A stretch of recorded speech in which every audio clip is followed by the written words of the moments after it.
Shalom. Selamat pagi Bapak Ibu, Saudara yang terkasih di dalam Tuhan. Terpujilah Tuhan buat segala kebaikannya, terpujilah Tuhan buat kasih-Nya. Besarlah anugerah Tuhan.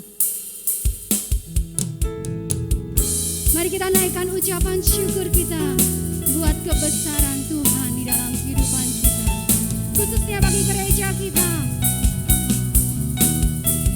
Mari katakan bersama. Besar anugerah-Mu, berlimpah kasih-Mu, semakin hari semakin bertambah. Besar anugerah-Mu, besar anugerah-Mu, besar anugerah-Mu, berlimpah kasih-Mu, semakin hari semakin bertambah. Besar anugerah-Mu. Mari kita bangkit berdiri bersama. Mari katakan bersama, besar anugerah-Mu ya Tuhan. Kami bersyukur Yesus, semakin hari semakin bertambah. Besar anugerah. Mari ingat kebaikan Tuhan. Besar anugerah-Mu, haleluya, berlimpah kasih-Mu ya Yesus, semakin hari semakin bertambah ya Tuhan. Besar anugerah. Sekali lagi katakan, besar anugerah-Mu, anugerah. Kami mengangkat tangan kami ya Tuhan. Terima kasih-Mu, terima kasih. Semakin hari semakin bertambah. Besar anugerah. Saya undang Ibu Ella untuk memimpin doa pembukaan dan berdoa bagi gedung kita yang baru. Besar anugerah-Mu, berlimpah kasih-Mu, semakin hari semakin bertambah. Besar anugerah-Mu, semakin hari semakin bertambah. Besar anugerah-Mu, semakin hari semakin bertambah. Besar anugerah-Mu.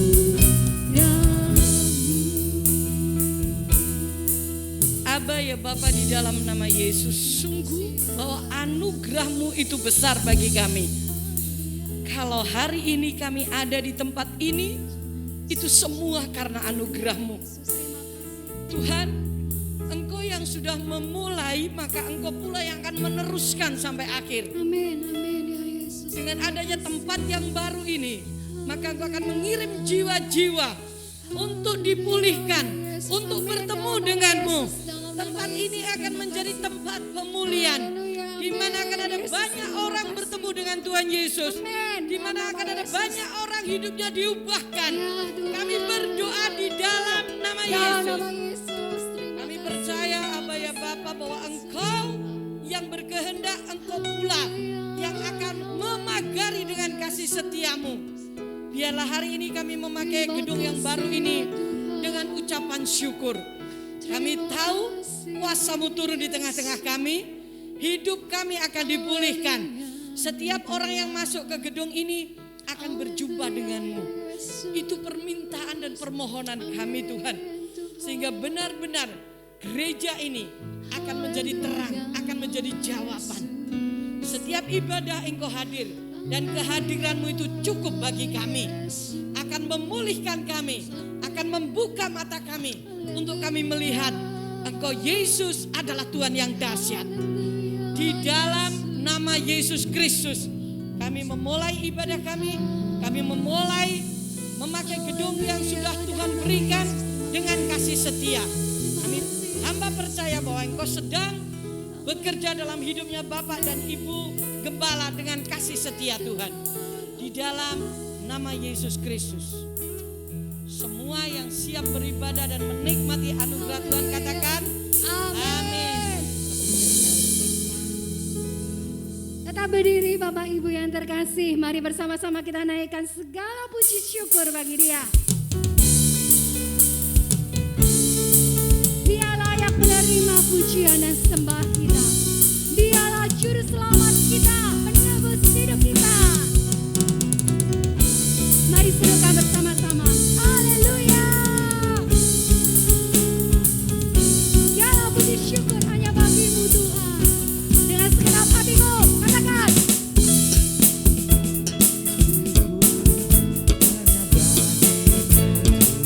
Haleluya. Sebab Kau yang layak dipuja.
Saya ingin dengar suaranya jemaat sendiri, katakan sorak. Amin. Haleluya. Kami bersorak Tuhan.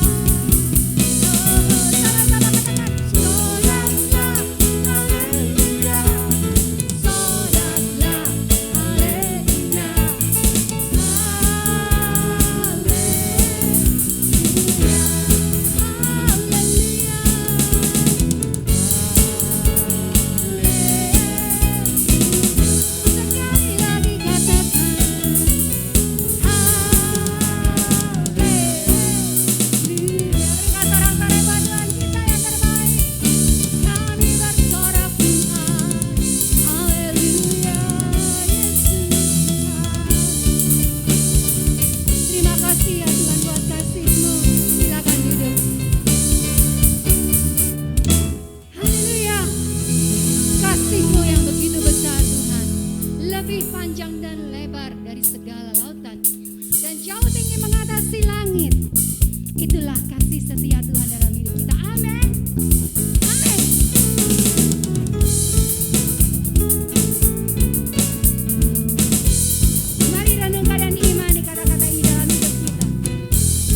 tidak ada kasih seperti kasih-Mu. Kasih yang sejati hanya ada di dalam Engkau ya Yesus. Sebab dunia tidak bisa memberikan kasih seperti kasih-Mu. Kasih yang mau berkorban, kasih yang rela dicambuk, kasih yang rela diludahi dan dihina. Untuk kami ya Tuhan, untuk saudara dan saya.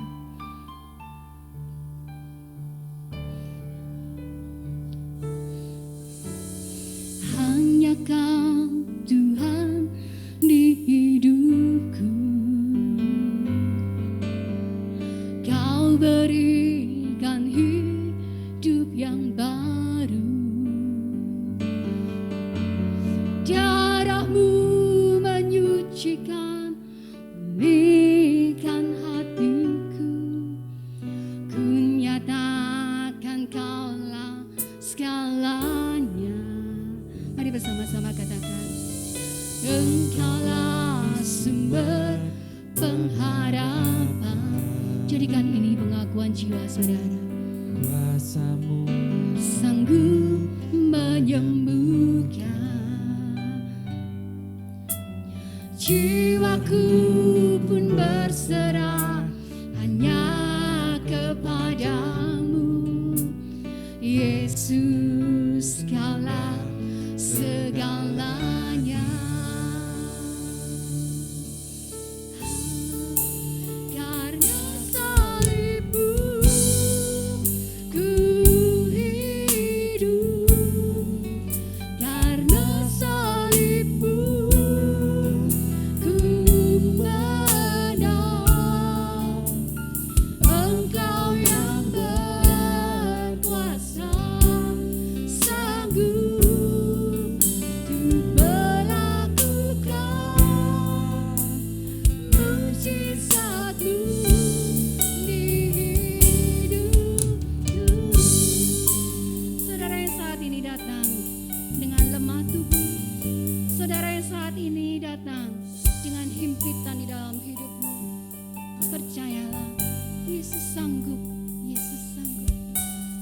Hanya Kau Tuhan di hidupku, nyanyikan dengan segenap hatimu.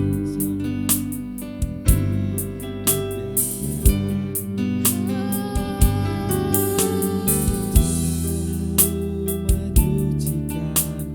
Pulihkan hatiku, ku nyatakan Kaulah segalanya. Engkaulah sumber. Jadikan Tuhan satu-satunya Tuhan di dalam hidupmu. Jadikan Yesus fokus di dalam hidupmu. Dan jadikan Yesus tujuan hidupmu. Maka engkau akan mengalami pemulihan dan kemenangan demi kemenangan. Jiwaku pun berserah Hanya kepadamu, Yesus, Kaulah segala. Mari kita bangkit berdiri bersama-sama, katakan karena salib-Mu. Karena salib-Mu ku hidup. Karena salib-Mu ku menang. Engkau yang berkuasa, sanggup melakukan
karena salibmu, karena salib, ya Yesus.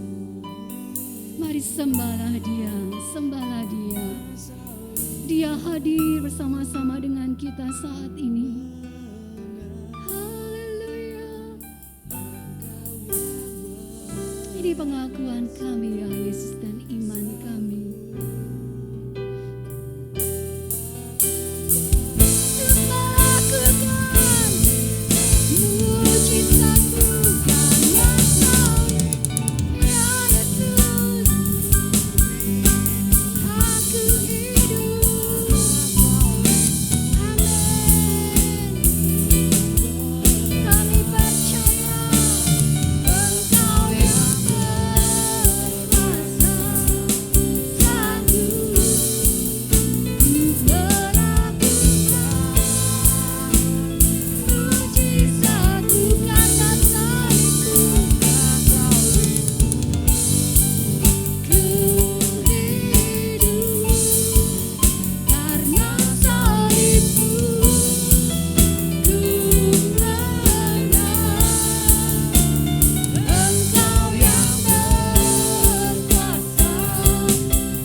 buat kesempatan hari ini, di hari di mana kami bersama-sama mulai memenuhi pikiran kami dengan hari kemenangan, dengan hari kebebasan, dengan hari pemulihan, di mana ketika Engkau ada di kayu salib, itulah awal kehidupan kami, itulah awal kebebasan kami, itulah awal mujizat terjadi yang sesungguhnya dalam hidup kami. Nah, pagi hari ini kami ada di sini, kami mau dengar firman-Mu, kami mau menikmati hari kemenangan yang sudah Kau berikan itu bagi kami, sehingga benar-benar hidup kami diubahkan. Berbicaralah Roh Kudus, bekerjalah di ruangan ini, di dalam nama Yesus Kristus. Setiap roh yang ada di tempat ini tunduk kepada firman Allah. Dalam nama Yesus. Urapi bibir tanah liat dengan kasih setiamu. Terangi hati kami Roh Kudus. Bekerjalah sesuai dengan kehendak-Mu. Dalam nama Yesus kami mau dengar firman-Mu. Amin. Silakan duduk kembali.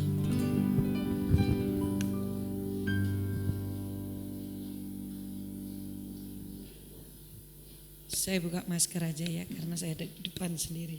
Nah, shalom semuanya. Ini anugerah Tuhan. Kita ada di gedung yang baru.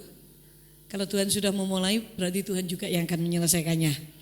Ya, pasti Tuhan akan melakukan perkara-perkara yang ajaib. Dan saudara, pagi hari ini saya sampaikan salam dari jemaat yang ada di Ngawi dengan kasih setia Tuhan. Karena pagi ini mereka pun beribadah, tetapi cuma sekali kalau hari Jumat. Ya. Minggu nanti baru 3 kali. Nah, hari ini kita sama-sama memperingati tentang kematian Kristus. Saudara, sebenarnya kematian Kristus itu ada apa tuh di dalamnya? Mengapa kok kita tuh harus memperingatinya? Bahkan Alkitab berkata, kita harus memperingati kematian Kristus itu keharusan. Kalau Natal enggak. Natal itu karena sudah menjadi tradisi saja. Ya, kita memperingati Natal itu kayak hari rayanya orang Kristen. Tetapi sebenarnya yang harus kita ulang-ulang terus dan kita pikirkan adalah tentang kematian Yesus. Karena ketika Yesus mati di atas kayu salib, itu merupakan babak baru bagi setiap orang yang percaya kepada Dia. Sebelum Yesus mati di atas kayu salib, saudaraku, orang-orang itu ada dibelenggu di bawah kukungan setan. Tetapi sejak Yesus mati di atas kayu salib, Dia mendeklarasikan, mulai hari ini setiap orang yang percaya kepadaku, maka setan tidak berhak atas hidup orang itu. Setan gak bisa mengganggu lagi, setan gak bisa menguasai lagi. Karena hidup orang itu sepenuhnya di bawah kontrol Yesus Kristus. Itu dideklarasikan di atas kayu salib, saudaraku. Setan, kita akan lihat ada apa di kematian Yesus. Yuk kita buka Matius 27, kita membaca ayat 45 sampai 54 ya. Pagi hari ini judulnya kan saya diberi tentang pengorbanan yang totalitas. Jadi totalitas namanya total, itu berarti finish, sampai selesai. Enggak putus di tengah jalan, enggak koma, tetapi titik sampai selesai. It is finish. Tuhan menyelesaikan di atas kayu salib. Matius 27 ayat 45 sampai 54 kita bergantian membacanya. Saya membaca ayat 45 mulai dari jam 12 kegelapan meliputi seluruh daerah itu sampai jam 3.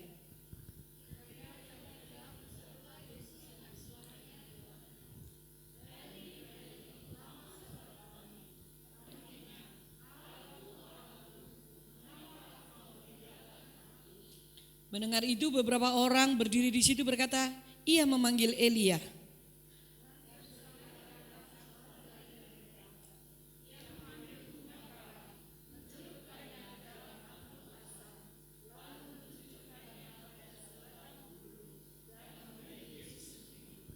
Tetapi orang-orang lain berkata, jangan, baiklah kita lihat apakah Elia datang untuk menyelamatkan dia.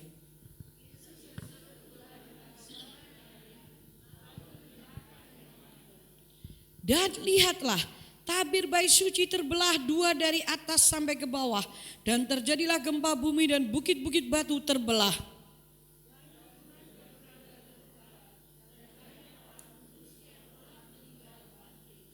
Dan sesudah kebangkitan Yesus mereka pun keluar dari kubur.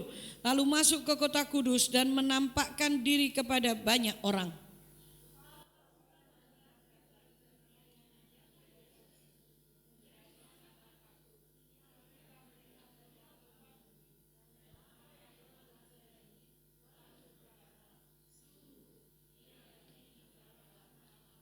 Nah, perhatikan baik-baik saudaraku, hal yang terjadi ketika Yesus mati di atas kayu salib. Ini sungguh-sungguh menjadi pukulan telak bagi setan.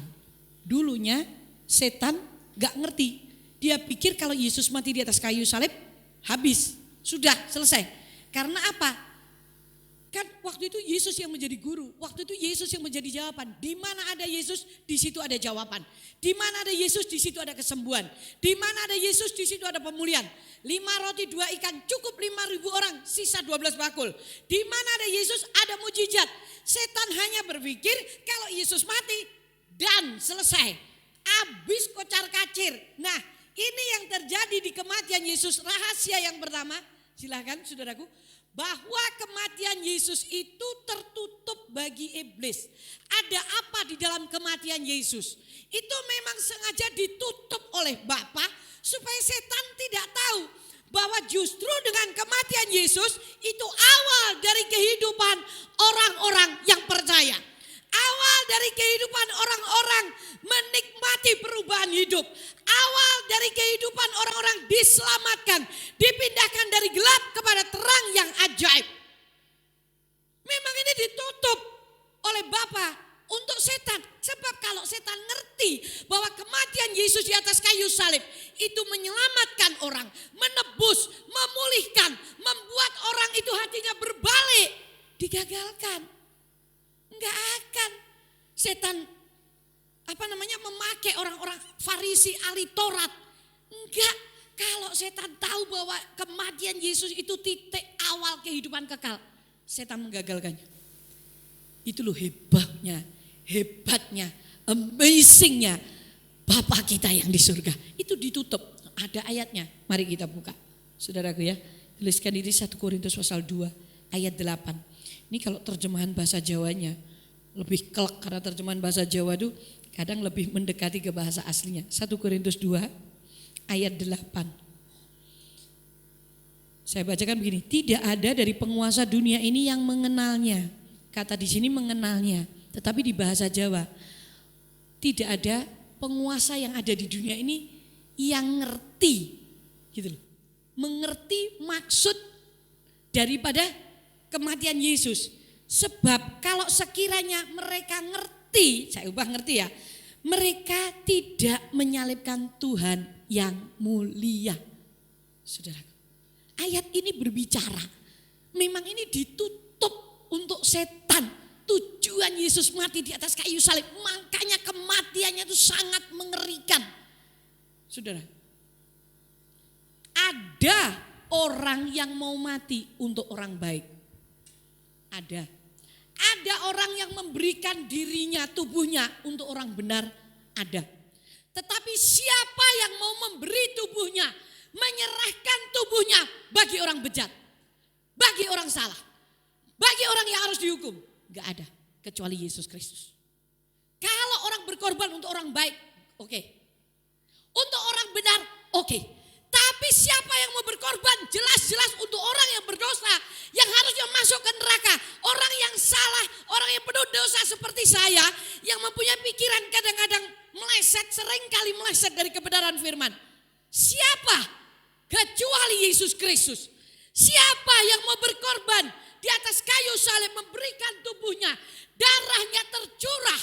Ketika darahnya tercurah, Yesaya 53 berkata, rupanya itu buruk, bukan seperti manusia. Dia tertikam karena pemberontakan kita. Saudaraku, tubuhnya ini dihancurkan dengan cambuk itu karena dosa-dosa kita, dan bilur-bilurnya menyembuhkan. Dia diremukkan karena pemberontakan kita. Loh, kalau ada orang yang seperti itu dianggap mesti orang gila. Yang mau berkorban untuk orang rusak.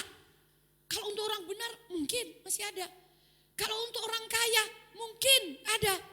Kalau untuk seorang penyelamat atau seorang pahlawan, ada orang berkorban. Pahlawan memberikan dirinya, pahlawan Indonesia memberikan dirinya adalah untuk tanah air loh. Bukan untuk pribadi loh. Untuk tanah air yang diperjuangkan karena diyakini tanah air ini adalah baik adanya. Ya, para pahlawan memberikan dirinya untuk tanah air Indonesia, untuk satu kebaikan, saudaraku. Tapi siapakah yang mau memberikan dirinya untuk orang bejat, untuk seorang perampok, untuk seorang yang harus dihukum, untuk seorang yang harus masuk ke dalam neraka, di dalam api yang menyala-nyala?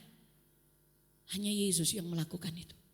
Makanya ketika Yesus mati di atas kayu salib, di salib itu ada kebebasan, di salib ada pemulihan, di salib itu ada keselamatan, di salib itu ada mujizat, di salib itu ada pengampunan. Makanya dia berkata, finish, sudah selesai. Di dalam kitab Yohanes, saudaraku.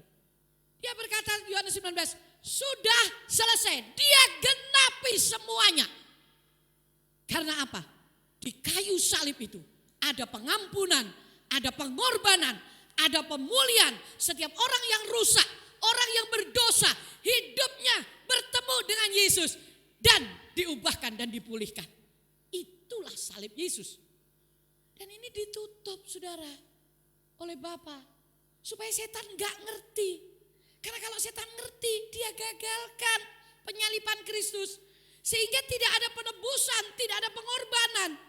Sedangkan Alkitab berkata, kita ditebus dari cara hidup kita yang sia-sia. 1 Petrus 1 ayat 18. Hidup kita yang percaya dengan ramalan nenek moyang yang tidak karu-karuan, kutuk tidak karu-karuan itu. Ditebus bukan dengan emas dan perak, kita ditebus dengan darah yang mahal. Dan darah itu adalah darah anak domba yang tidak bercacat. Setan gak mudeng, setan gak ngerti, ini ditutup. Sekali lagi saya katakan, kalau setan ngerti dibatalkan. Semua orang akan dibuat oleh setan untuk berbuat baik. Dia enggak akan bekerja di antara orang Farisi, orang ahli Taurat untuk menyalibkan Yesus. Enggak. Bahkan mungkin Tuhan Yesus dinaik-naikkan, diumbel-umbelnya, disanjung-sanjung. Itulah sebabnya saya mau kasih tahu kepada saudara. Jangan engkau sekali-kali memberikan dirimu percaya kepada setan. Ataupun dengan apapun juga alasannya. Karena setan itu bodoh. Rancangan salib Kristus ini disembunyikan dan setan gak bisa ngerti. Setan hanya bisa ngerti apa yang keluar dari mulut kita, apa yang di hatimu yang tidak pernah keluar dari mulut, dia tidak mengerti. Hanya Tuhan yang mengerti hati kita. Saudara, makanya hati-hati dengan perkataan. Ngelok keceplosan, setan wis krungu. Tapi sing ngurung keceplosan, setan gak ngerti, hanya Tuhan yang tahu. Perhatikan baik-baik, di salib Yesus ada kebebasan, ditutup ya. Setan jadi gak ngerti ya. Jadi kalau ada paranormal tuh wong gak normal, jangan dipercayai. Kalau saudara percaya sama orang gak normal, saya bingung. Ayo lah melu gak normal. Ya, paranormal, dukun, apa itu coba? Saya bingung. Ada satu orang di Ngawi, karena dia sakitnya tidak bisa disembuhkan dokter, akhirnya dia ke dukun. Karena orang desa, rumahnya pintunya disuruh balik. Dari menghadap ke barat sekarang ke timur, pindah, rumahnya diubah. Untung dari papan ya pindah. Oh gak sembuh timur, ke utara gak sembuh, ke selatan. Tak pikir apa gak di atas yo. Kok ya dituruti ya loh. Karena ini yang berbicara kepada dia ini seorang dukun yang memang terkenal. Nah, saya bingung juga, akhirnya gak sembuh-sembuh saudaraku, orang ini.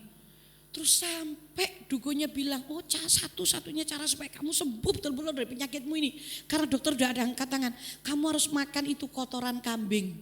Sehari pagi 5, sore 5, dimakan loh saudara. Saya sampai bingung, jane wong goblok ngendi ngono lho. Kok iso kayak gini loh. Karena orang pengen sembuh, kalau namanya orang sakit pengen sembuh apapun dilakukan. Jual tanah, jual sawah loh, beli barang, belum tentu jual-jual.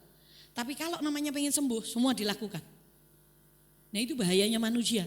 Padahal habis itu neraka. Dan akhirnya dia ketemu dengan anak Tuhan. Diceritakan tentang kasih Yesus. Dalam tempo 2 minggu dia total sembuh. Dan sejak itu dia bersaksi sampai di satu tempat ini yang namanya Watu Alang. Akhirnya terjadi satu pos PI. Karena nama Tuhan dipermuliakan. Karya salib Yesus itu dahsyat. Saudaraku, yang kedua kita akan lihat apa yang Tuhan kerjakan. Kita balik lagi ya ke Matius pasal yang ke-27. Nah, ketika Yesus mati di atas kayu salib, tirai bait Allah itu terbelah. Ini jelas.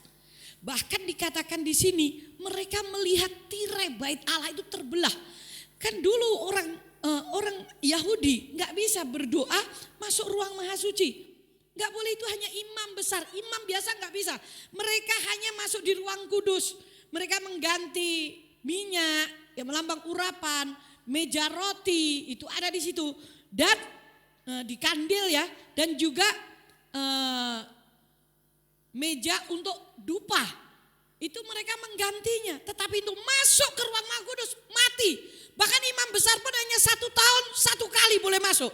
Ketika Tuhan berkenan, kalau enggak mati mereka. Nah, semua batas antara ruang maha kudus dan ruang kudus dibuka ketika Yesus mati di atas kayu salib. Sehingga setiap orang bisa masuk mendekat kepada Tuhan. Berdoa kepada Tuhan.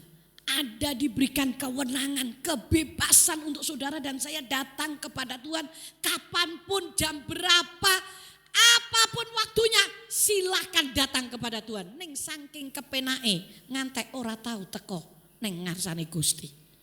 Dan saya bingung, orang Kristen itu kepenaan. Kepenaan percaya Yesus diselamatkan. Mereka itu gara-gara mereka nggak ada janji diselamatkan, dilabui sembayang tengah malam. 5 kali mereka harus sembayang. Karena belum ada jaminan keselamatan. Lah sing dijamin keselamatan loh, sembayang dhewe rong karuan. Ini di ayat sebelumnya, di pasal sebelumnya Tuhan Yesus ngomong, tidak sanggupkah engkau berjaga-jaga dengan aku 1 jam saja setiap hari. Bagaimana jemaat Tuhan di GBT? Apakah kita mempunyai jam doa masing-masing setiap hari? Halo?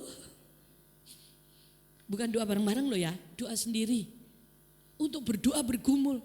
Dikatakan di sini surga itu bergerak karena tirai itu terbuka. Di ayat 52, dan kuburan-kuburan itu ya, bumi merespon. Di Lukas 23 ayat 44 ada pengampunan dosa. Karena ini dituliskan di keempat Injil ya, kematian Yesus ini. Ada pertobatan. Lihat saja kepala pasukan dan prajurit-prajurit yang menjaga Yesus ketika melihat tirai bait Allah dari surga itu kebuka dan terbelah, mata kasat mata mereka melihat bagaimana ada gempa bumi, bagaimana kuburan-kuburan itu terbelah. Mereka kaget, dan ketika mereka melihat semuanya itu, dikatakan ayat 54, sungguh ia ini anak Allah. Ketika Yesus sudah menyerahkan dirinya kepada nyawanya kepada Bapa, bukankah Tuhan Yesus berteriak waktu itu? Menyerahkan nyawanya, ke tanganmu ya Bapa, aku serahkan nyawaku. Tuhan Yesus bukan mati dibunuh loh ya, enggak. Tuhan Yesus menyerahkan nyawanya kepada Bapa. Setelah itu baru lambungnya ditombak setelah dia mati. Jangan kebalik. Tuhan Yesus bukan mati karena ditombak, bukan. Dia mati, dia menyerahkan nyawanya. Ini untuk membuktikan firman Allah bahwa tidak ada satu penguasa di alam semesta yang berkuasa atas hidup Tuhan Yesus. Setiap orang yang percaya kepada Yesus, hidupnya pun hanya surga yang berkuasa. Kita dibebaskan. Ketika Yesus menyerahkan diri, saya tahu ketika saya memikirkan, saudara, kalau saya membaca itu saya merenungkan. Wah, itu kalau saya ada, mungkin kalau saya pas di situ, saya bingung lihat Maria itu kok tahan ya. Maria ibu Yesus melihat anaknya tubuhnya dedel duel gak karu-karuan, itu tubuhnya dedel duel loh. Papa saya pernah ketika dia berdoa dan ingin melihat proses kematian Tuhan Yesus. Nah, papa saya itu hidup di alam roh yang memang dituntun oleh Tuhan, itu karunia. Ketika papa saya berdoa dan melihat proses kematian Tuhan Yesus disalib, berjalan memikul salib dan mau disalibkan itu, papa saya langsung pingsan. Dia nggak tahan. Kaget saya ketika, loh kok berdoa kok pingsan, kenapa? Setengah jam kemudian dia sadar, dia nangis sejadi-jadinya. Dia bercerita kepada saya, El, aku gak tahan, papa gak tahan. Loh kenapa tuh Pak, saya tanya. Aduh, kematian Yesus itu gak seperti yang kita cuman pikirkan, oh Yesus mati di atas kayu. Enggak, tubuhnya dedel duel, hancur-hancuran, aku gak tahan lihat kok ada orang menderita kayak gitu. Pribadi yang sangat luar biasa, yang diagung-agungkan, yang disanjung dan disebut sebagai guru, disebut sebagai Mesias. Tapi ketika dia memikul salib itu, tubuhnya dari punggungnya itu hancur, lubang-lubang, semua tertutup, darah sampai hitam, sampai dia berkata, Papa gak bisa gambarkan. Makanya Papa gak tahan, akhirnya Papa pingsan. Karena aku melihat kematiannya itu tidak layak sebagai manusia. Bahkan buruk rupanya, benar Yesaya 53 itu berkata. Dan oleh karena bilur-bilurnya, saudara dan saya menjadi sembuh. Oleh karena pengorbanannya, kita diselamatkan. Oleh karena kematian di atas kayu salib, hidup kita diubahkan, kita dipulihkan. Oleh karena dia tahan sampai dan setia sampai di kayu salib, saudara dan saya hidup dalam kemerdekaan. Dan kita adalah orang-orang yang lebih daripada pemenang. Roma 8 berkata seperti itu. Karena apa? Bukan karena kita baik. Pikiran kita ini seringkali masih salah. Benar apa tidak? Atau hanya saya saja? Seringkali tindakan kita, sikap kita, kita pun masih salah. Tapi karena kematian Kristus, kita disucikan, dikuduskan seperti orang yang tidak pernah berbuat dosa. Siapa yang bisa mengerjakan itu? Hanya Yesus seorang. Saudaraku, surga merespon, langit tabir terbelah, bumi merespon. Karena semuanya tahu, bahkan saya saya memikirkan saat itu juga ketika tabir bait suci terbelah, setan kaget, melongo, gemetar ketakutan. Karena semua rencananya adalah gagal, rencana bodoh. Dia pengen menghancurkan manusia, dia pengen menghancurkan Yesus, dia pengen menipu manusia. Tapi ketika Yesus mati di atas kayu salib, melihat surga merespon dengan tabir itu terbelah, bumi merespon. Bahkan orang yang menyalibkan Yesus mengakui sungguh dia itu anak Allah. Apa enggak ribut, saudaraku? Setan enggak bisa berbuat apa-apa. Dikatakan Kolose pasal 2 ayat 15. Setan sudah dilucuti senjatanya karena kematian Kristus di atas kayu salib. Setan tuh gak punya senjata atas hidup saudara dan saya. Kalau saudara memikirkan, waduh nanti kalau aku dikerak setan piye, kalau setan melakukan ini, gak, setan sudah gak punya kuasa atas hidup kita. Dia hanya bisa menipu kita. Nah ketika kita bisa ditipu, kita masuk dalam jebakannya. Tapi setan sudah tidak berkuasa atas hidup kita. Saya gak takut sama setan karena saya percaya bahwa Yesus yang sudah menyelesaikan di atas kayu salib cukup. Ning saya kadang-kadang malam takut sama setan dase ireng. Tahu toh? Itu menungso. Kalau saya jalan sendiri tengah malam, saya nggak takut sama setan. Lewat kuburan, lah nyapa takut. Wah di situ banyak dedemit. Yo ben, biar tempatnya di situ. Setan harus nyingkir. Di mana kita bergerak, di mana kita berada, dia harus menyingkir dari jalan kita. Karena ada darah Yesus dalam hidup kita.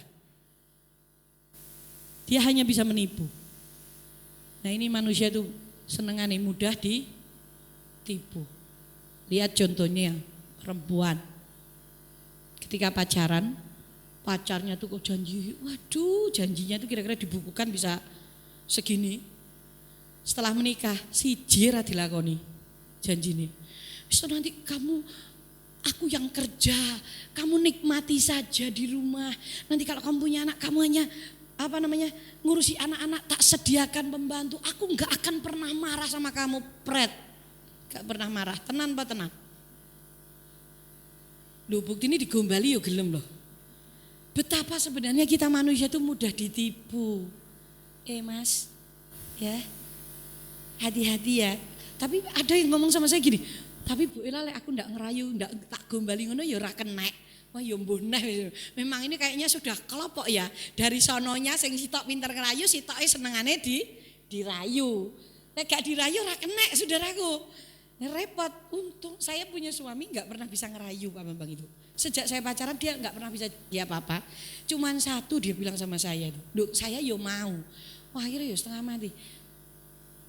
Aku pengen nikahi kamu, tapi kamu harus tahu kalau kamu menikah sama aku, kamu tuh hidupmu menderita loh. Jadi terus saya mau. Loh ya wis no ya berarti ya. Tak pikir menderita nanti ya sebagai istri hamba Tuhan tuh penderitaannya ya mungkin digosipkan, di apa gitu loh. Ora ngerti menderita sakabeh to. Oh, lah dalah wis kadung muni yo. Berarti ketika saya nangis mbek Tuhan, Tuhan ki piye to Tuhan bojoku? Lho kowe ra eling kowe dhisik kok yo gelem. Wong kamu udah bilang ya di hadapanku ya berarti harus. Coba sudah, saya menikah dengan orang yang super cuek.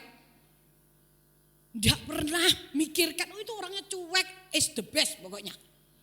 Karena hidupnya adalah untuk orang lain. Dan ketika saya menikah dengan dia, maka saya dianggap dirinya yang tidak perlu diperhatikan. Yang tidak perlu diopeni. Karena dia tidak pernah ngopeni dirinya sendiri. Jadi saya dianggap dirinya, bukan dia sengaja menyakiti saya, no. Karena dia berlakukan hidupnya juga seperti itu. Kalau dia ada berkat, orang lain butuh, akan dikasihkan. Sementara dia sendiri butuh, kalau dia masih bisa makan sudah cukup. Nah itu yang dia berlakukan kepada saya. Karena dia pun seperti itu. Dia punya sepatu, punya apa, temannya bilang, "Bang, kamu tuh gak pernah khotbah di mana-mana. Kamu tuh gak cocok pakai sepatu itu cocoknya untuk saya. Jadi udahlah berikan ke saya, terlebih berkat memberi daripada menerima." Loh ya diwehne, sepatu mek siji diwehne saudaraku. Lha lucu toh saya mikir, iki jenenge wong iki piye toh antik tapi yo piye nek wong memang cetakane kayak gini. Setelah menikah beda saudaraku. Tapi saya tahu bahwa Yesus memberikan kekuatan untuk lebih daripada pemenang. Dan saya bisa menikah sampai 35 tahun ini. Sudah. Dan buktinya Tuhan memberi kekuatan, memampukan. Bukankah itu lebih dari pemenang? Nah kalau saya bisa menikah sampai 35 tahun sekarang ini dengan semuanya baik-baik, semuanya terpenuhi, semua janji-janji, nggak pernah janji sih ya, semuanya seperti impiannya seorang princess, ya wajar. Saya tahan 35 tahun. Tapi dengan semua keberadaan yang begitu menyulitkan saya tahan 35 tahun. Itu hanya karena kematian Kristus di atas kayu salib. Memampukan saya untuk berdiri, melayani dia. Menjadi seorang istri, menjadi ibu-ibu. Menjadi ibu dari anak-anak. No, gak ada kekuatan dalam hidup saya. Kecuali kematian Kristus. Saudaraku, bumi merespon semua, surga merespon, bahkan pertobatan terjadi. Terakhir. Ada kesadaran tadi ya, dikatakan Tuhan Yesus sudah selesai. Bahkan pelunasan surat hutang dilunasi sama Tuhan. Tuhan gak nyicil. Lek saya beli mobil nyicil. Lek Tuhan beli saya gak nyicil ke setan. Lek dicicil neng setan bubrah. Setan gak mau ngecul nih. Sekalipun sudah dikasih DP. Mau setan gue elek anak. Setan tuh elek saudaraku. Elek kalau saudara percaya setan, lu elek neh, kasih tahu. Wong setan tuh elek kok percayai, lu elek neh. Saudaraku, bahkan dakwaan atas hidup kita diambil oleh Tuhan Yesus di atas kayu salib. Lunas dibayar, cash. Lek perlu dibonusi. Colno, karena ini milikku. Karena dia percaya kepadaku. Sejak hari itu kamu tidak ada hak atas setiap orang yang percaya kepadaku. Bayangkan saja, setan gemetar ketakutan. Kalah dia. Dia tukang nipu, tapi dia nggak bisa nipu Tuhan. Karena Tuhan Maha tahu. Dia sekarang KO, sudah kalah. Terakhir. Dikatakan bahwa di dalam kematiannya itu ada kuasa yang besar. Saudaraku. Kematiannya itu mengubahkan hidup. Filipi 3 ayat 10 ini Rasul Paulus berkata, yang ku kehendaki ialah mengenal dia dan kuasa kebangkitannya dan menjadi satu dalam kematiannya. Saudaraku, kematian Yesus itu bukan sembarangan. Sampai penjahat yang ada di sebelahnya, yang satu menghujat, yang satunya berkata, kalau engkau sampai ke Firdaus, ingatlah akan daku karena aku orang bersalah. Saudaraku, apa yang kita kerjakan sekarang? Kuasanya apa?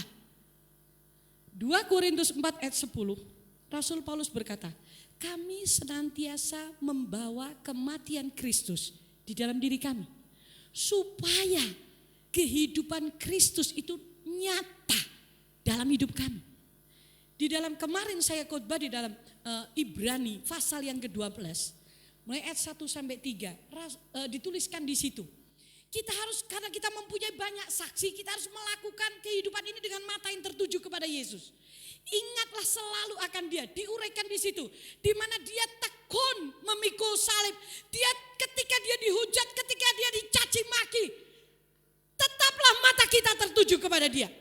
Jadi sebenarnya satu pesan di kematian Kristus, Jumat Agung, ini berkata kepada kita pengikut Yesus. Ingatlah selalu akan kematian Kristus. Bahkan ketika kita masuk dalam perjamuan kudus, ini mengingatkan kita akan penderitaannya di kayu salib, akan kasihnya yang begitu besar, akan kemurahannya, akan kehebatannya, akan kedahsyatannya. Salib itu ada kesembuhan, di salib ada pengampunan, di salib ada kehidupan kekal, di salib ada kesembuhan, ada pemulihan, ada yang namanya kita lebih daripada pemenang. Itulah sebabnya dituliskan Rasul Paulus, ingatlah akan dia. Ketika saudara dan saya jatuh terpuruk, ketika saudara dan saya menghadapi masalah yang besar, satu pesan Rasul Paulus, bawa kematian Yesus dalam hidup kita. Ketika saya merenungkan Tuhan, apa toh maksud dari ini? Ketika saya berdoa, saya bertanya kepada Tuhan, apa toh maksudnya membawa kematianmu di dalam hidupku Tuhan? Apa? Dan Roh Kudus menerangkan kepada saya, ketika kamu dalam keadaan putus asa, kamu mulai memikirkan di dalam pikiranmu penuhi dengan peristiwa kematianku. Pikirkan bagaimana caranya aku mati. Pikirkan ketika aku harus bergumul di Getsemani. Aku bergumul sampai peluhku menjadi darah. Pikirkan ketika aku memikul salib, aku taat sampai di atas kayu salib.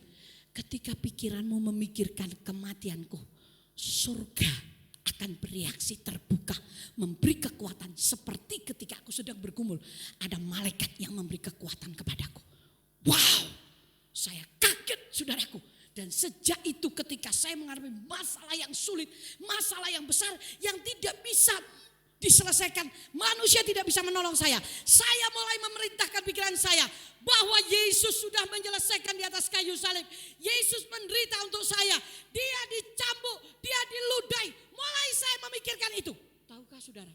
Tiba-tiba saya merasakan ada kekuatan yang memampukan saya untuk menanggung semua penderitaan. Karena apa yang kita tanggung, penderitaan, kesusahan, kesakitan, malapetaka hari ini sampai kapanpun belum sebanding dengan kematian Yesus. Jadi kalau saudara sekarang sedang dalam kondisi bertanya-tanya tentang hidupmu, pikirkan kematian Yesus. Ketika engkau ditampar, engkau dicaci maki, engkau dikucilkan, engkau dibuang, pikirkan kematian Yesus. Bawa kematian Yesus dalam hidup kita. Ini loh yang namanya membawa kematian Yesus. Saya ajarkan kepada jemaat.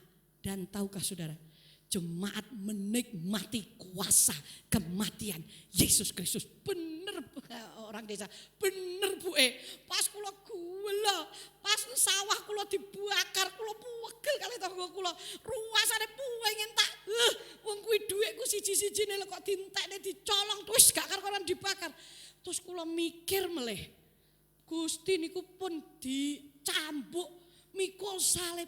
Ketika dia lagi sedang mikir, tiba-tiba dia merasakan dari dalam sini ada satu kayak pusaran gitu. Dia ceritakan ada kekuatan yang memampukan dia untuk mengasihi orang yang membenci dia. Wow, saya kaget saudaraku. Dan itulah kuasa kematian Yesus Kristus. Dia sudah berkata, sudah selesai. Nah bagi hari ini, sebelum kita masuk perjamuan kudus. Perjamuan kudus ini bukan kebiasaan karena kita melakukannya. Nah, ini adalah tanda di mana kematian Yesus itu menjadi nyata atas hidup saudara dan saya. Dan ini menjadikan kita menjadi satu dengan Dia. Dia ada dalam diri kita dan kita ada di dalam Dia. Kalau kita mengerti hal ini, tidak ada penyakit yang tahan di dalam tubuhmu. Karena tubuhmu adalah bait Allah. Tidak ada masalah yang bisa memperbudak saudara dan saya. Karena Dia sudah menyelesaikan di atas kayu salib. Dia menanggungnya di atas kayu salib. Tidak ada kelemahan kita yang bisa mengontrol kita. Menekan kita. Karena Yesus sudah menyelesaikannya di atas kayu salib. Ya anak muda, tidak ada kelemahanmu yang tidak diambil oleh Tuhan Yesus. Ketika engkau memikirkan kematiannya di atas kayu salib. Tapi Bu Ella, saya punya kebiasaan yang benar-benar enggak berani saya ngomong sama orang lain. Ngomong sama Tuhan Yesus. Dia mengambilnya. Karena Dia adalah Allah yang mengasihi kita. Berapa banyak kita yang percaya bahwa di dalam kematian Yesus ada kuasa? Tolong angkat tangan. Saudara ingin menikmati itu? Saudara ingin merasakannya? Bawa kematian Yesus dalam pikiranmu. Dalam hidupmu supaya hidup Yesus nyata. Tahukah saudara hidup Yesus nyata? Di mana ada Yesus di situ ada mujizat. Di mana ada Yesus di situ ada pertolongan. Di mana ada Yesus di situ ada kelimpahan. Di mana ada Yesus di situ ada jalan keluar. Di mana ada Yesus di situ suasana akan dikendalikan. Di mana ada Yesus kemuliaan Allah dinyatakan. Di mana ada Yesus ada kebangkitan. Di mana ada Yesus kematian tidak berhak. Lazarus sudah mati 4 hari. Sudah terlambat. Kata manusia terlambat, bagi Tuhan tidak terlambat. Karena waktunya Tuhan bukan waktu kita.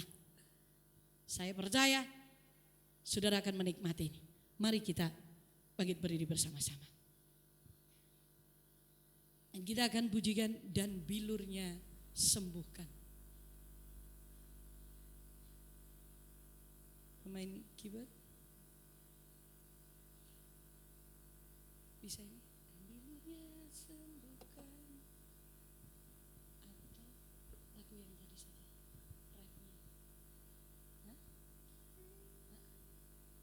Kita pujikan karena salibmu saja ya. Karena salib Yesus kita bebas. Karena salib Yesus kita merdeka. Saya nggak tahu berapa banyak yang sakit hari ini. Atau engkau susah, ada masalah. Pujikan pujian ini saja. Hanya karena salib Kristus kita disembuhkan, dipulihkan. Yakini ketika imanmu sampai di situ, rasakan.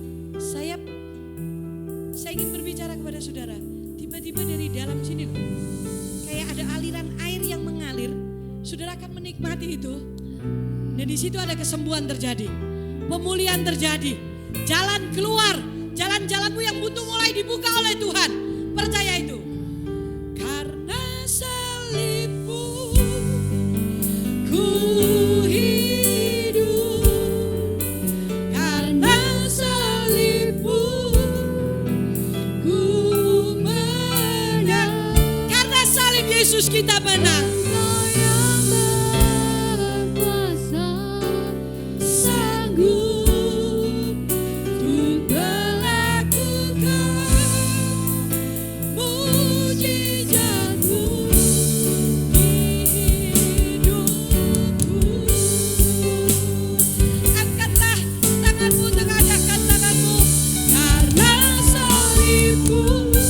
Benar-benar rasakan bahwa hanya karena salib Yesus saudara dan saya hidup. Karena salib Yesus kita dimerdekakan dari dosa. Kiralah paralaya sekarang paralaya se. Kiralah paralaya se Tuhan. Aku sampaikan firman-Mu pada umat-Mu. Sekarang ini waktunya Engkau Roh Kudus yang bekerja kepada setiap tangan yang diangkat kepadamu. Di dalam nama Yesus ada kesembuhan, ada pemulihan, jalan mulai dibuka, ada ketentraman, ada kemerdekaan.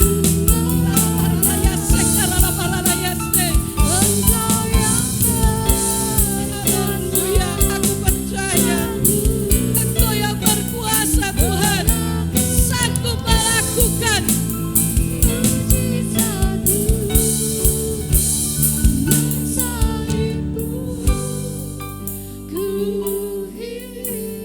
Hanya karena salib-Mu kami hidup sampai hari ini.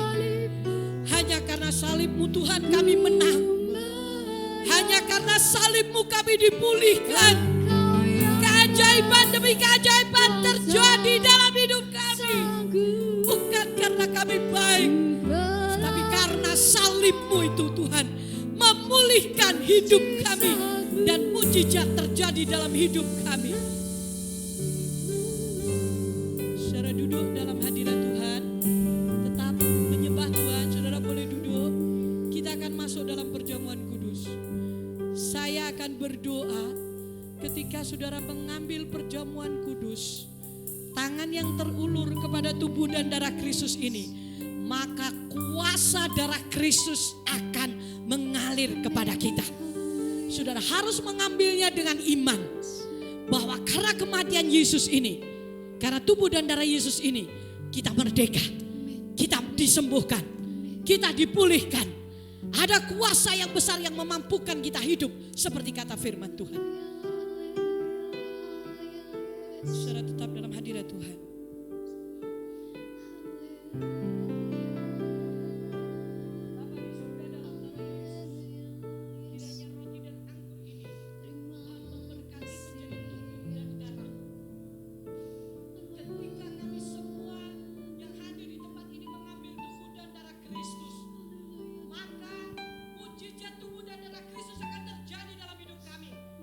Ketika kami sama-sama nanti memakan dan meminumnya, kami tahu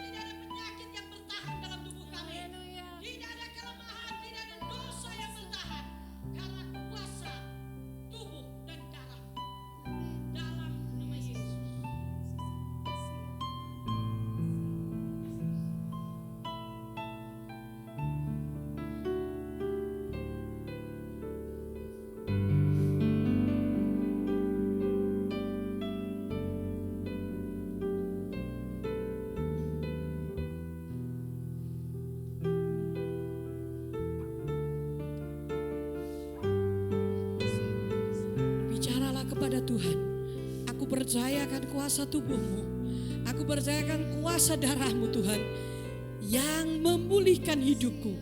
Kalau engkau datang dengan beban berat, ini waktunya kita mendapat mujizat, waktunya kita mendapat jawaban dari Tuhan. Karena dia sudah mati di atas kayu salib, dia berikan tubuhnya, dia berikan darahnya untuk kita, dia berikan hidupnya untuk kita. Saudaraku, jadi yang ada di tanganmu ini adalah jawaban hidup kita. Ini adalah kuasa surga yang dimanifestasikan melalui perjamuan kudus. Itulah sebabnya ketika engkau mengambilnya, engkau harus dengan sikap benar. Kalau tadi malam engkau sakit hati, engkau bertengkar dan belum selesai, tolong selesaikan dengan Tuhan pagi hari ini. Mintalah ampun, maka kuasa darah Kristus akan mengalir dalam hidup kita.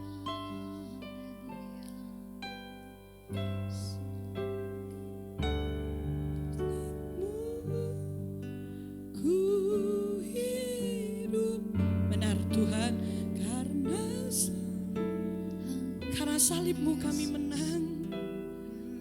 Tidak ada yang seperti salibmu Yesus. Itulah sebabnya engkau berkata bahwa kami harus menyangkal diri memikul salib. Karena ternyata di dalam salib ada rahasia kuasa yang besar. Ada mujizat yang tersedia. Ada kesembuhan. Ada pemulihan di dalam salib.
Bersyukur, terima kasih Tuhan atas cinta-Mu. Haleluya, haleluya, haleluya, haleluya.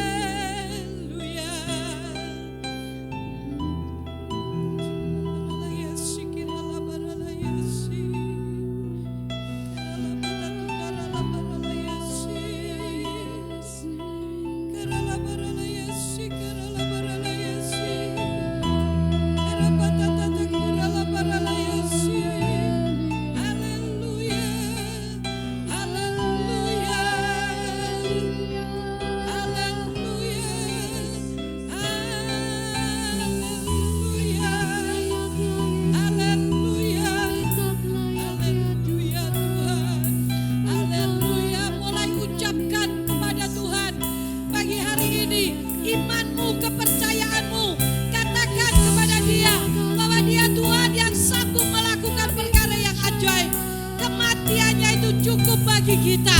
Kematiannya itu membebaskan kita, memerdekakan hidup kita.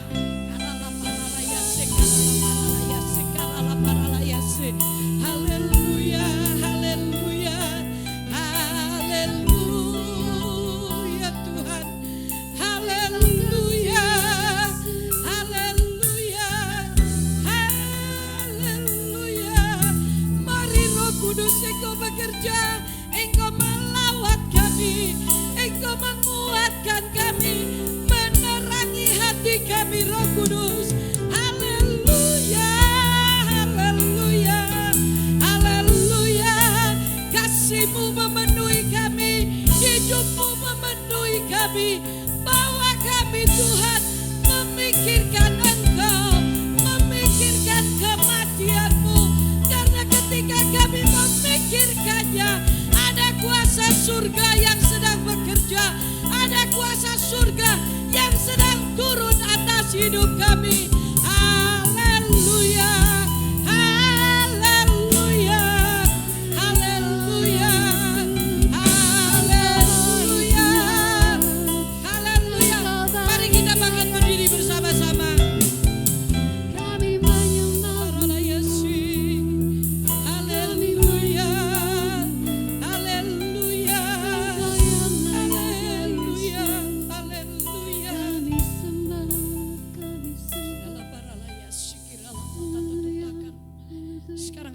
jadi keberatan saudara, keluhan saudara. Kita mengangkat tubuh Kristus di tangan kanan kita, mulai berdoalah kepada Tuhan. Bicaralah. Mungkin kau sedang mengalami saat-saat di mana tidak ada seorang pun yang bisa menolong. Ini waktunya kita mengalami pertolongan salib Kristus.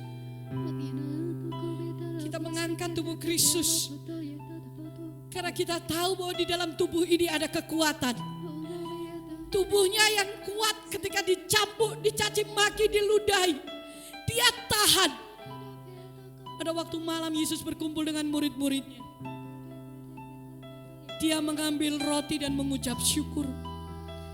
Dan dia berkata, inilah tubuhku yang dipecahkan karena kamu. Setiap kali engkau memakannya, engkau memperingati akan kematianku, kata Tuhan Yesus. Pagi hari ini di tangan kita ada tubuh Kristus yang diberikan. Dan di dalam tubuh ini ada kekuatan yang memampukan dia untuk tahan sampai di atas kayu salib. Maka kekuatan itu pula yang akan menjadi satu dengan kita. Di mana tubuh Kristus akan memampukan hidup kita untuk kita menjadi lebih daripada pemenang. Seperti Yesus Kristus. Bapa, terima kasih atas tubuh anakmu. Kami bersama-sama akan memakannya dengan kepercayaan bahwa kekuatan tubuh Kristus akan menjadi satu dengan hidup kami. Di dalam nama Yesus kami makan tubuhmu bersama-sama. Mari kita memakannya dalam nama Yesus.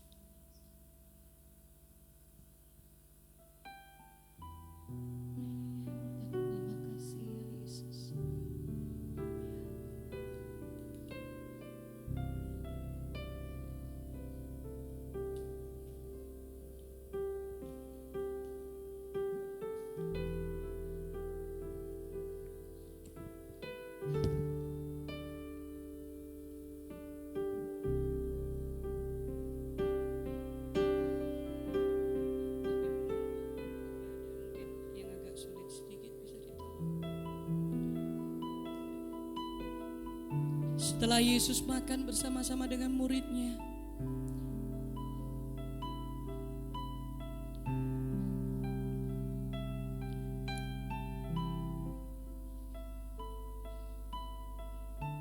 adakah yang masih kesukaran?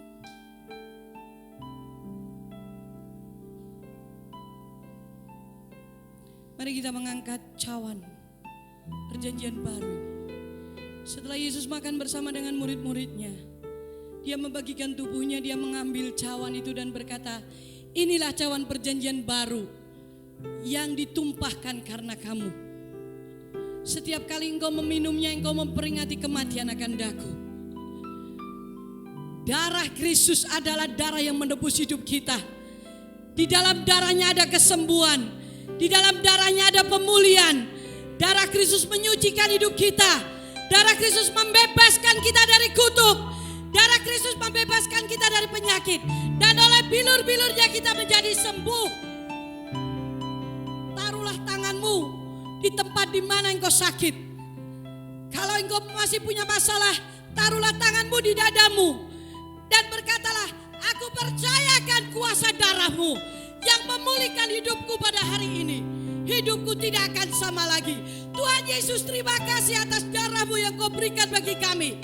Kami percaya ketika kami meminumnya, ada kemerdekaan, ada kesembuhan. Oleh karena darahmu kami bebas.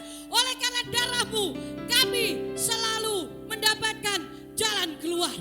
Kami akan meminum darahmu bersama-sama. Kami terima dengan ucapan syukur di dalam nama Yesus Kristus. Mari kita minum darah Yesus bersama-sama.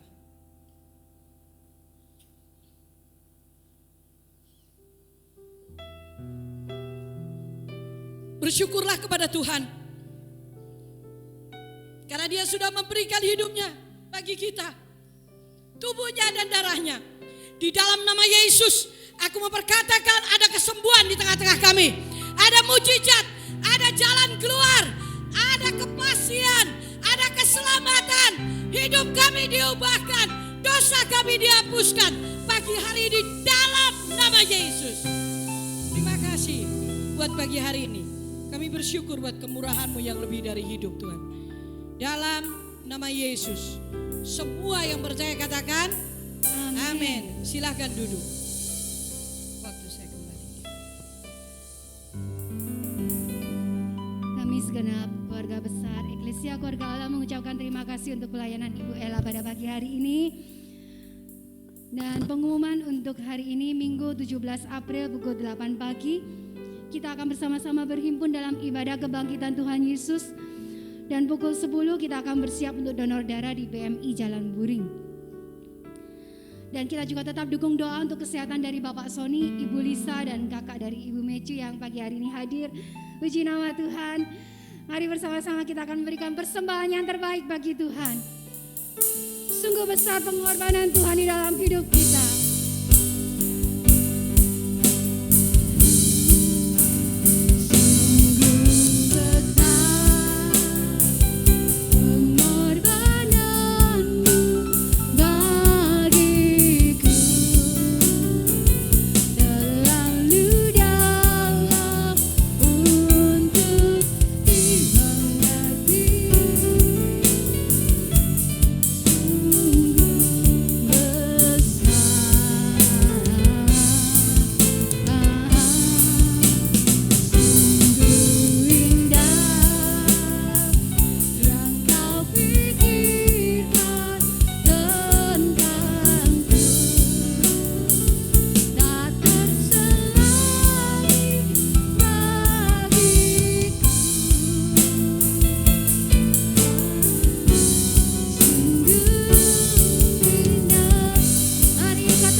kami pahami kasih-Mu yang begitu besar, yang penuh dengan pengorbanan bagi kami Tuhan.